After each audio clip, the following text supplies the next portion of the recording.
This avalanche, like all others, is a warning to all that anyone who is considering riding in the backcountry needs to be prepared and know how to recognize and avoid the dangers.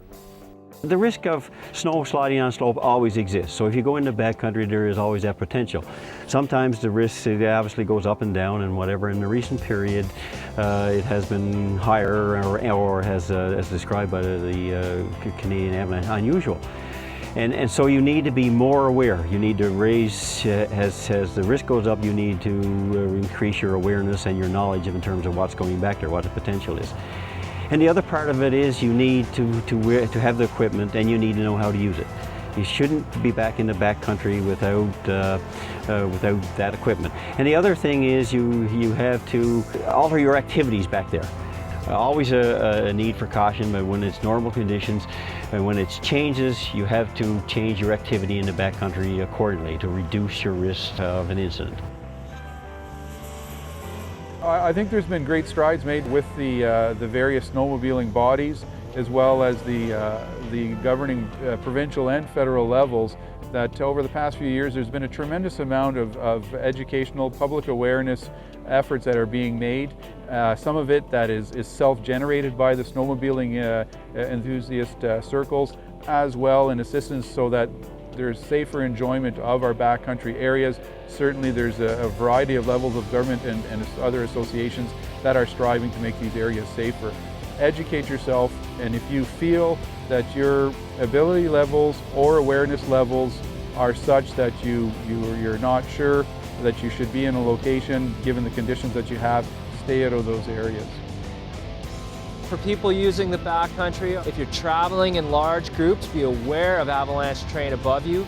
Be aware of people in avalanche terrain above you. In the past 2 accidents, we've had people climbing hills and knocking avalanche downs on groups of people. And so I think it's just very important that people minimize their exposure to avalanche terrain. Recognize that avalanches can often break out much wider than you expect. They run a lot faster than you think, and they go a lot farther. In memory of Curtis Reynolds of Strathmore and Shay Snortland of Lacombe, both 33, killed in this avalanche, we ask all sledders to respect the backcountry and its potential for danger. Snowmobiler TV, on behalf of the snowmobile community, offers our condolences to the families of the victims and throw out a large thank you to all those who had the training and helped in rescuing others that were trapped in the slide. Your actions were heroic, and that is an important part of this story.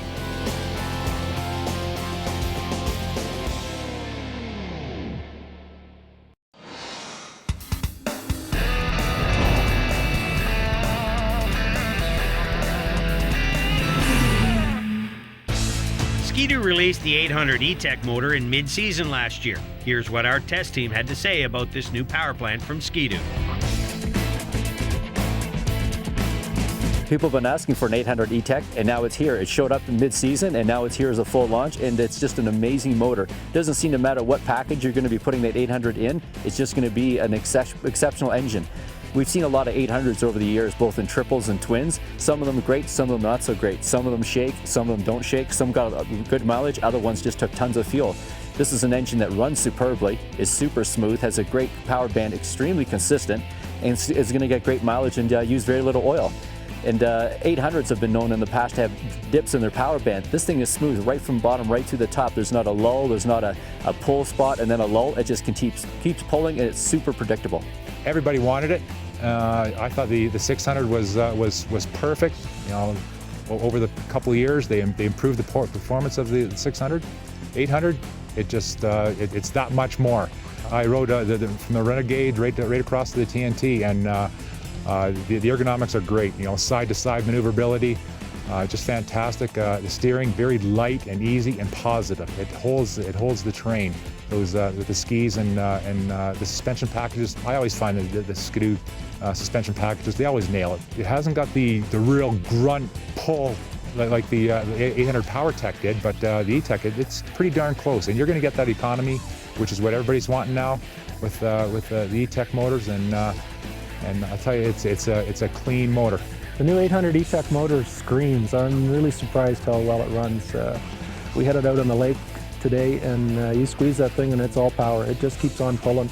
The 800s, I mean, there's so much power out of an 800 twin, and they rev up so quickly. It's nice to have it there. Throttle response is awesome on that sled. I was concerned about the new motor. I mean, the 600 E Tek it's a good running engine, and I just didn't think it had enough power for me. And I thought the 800 would have been down in power, but there's no way. That motor's producing a lot of horsepower. It's got great throttle response, and it's solid all the way up through the power band. First impression notes, love the power.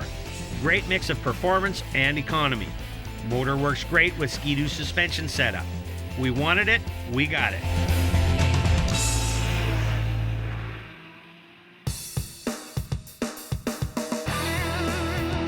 When STV returns, volunteers and groomers equal smooth rides.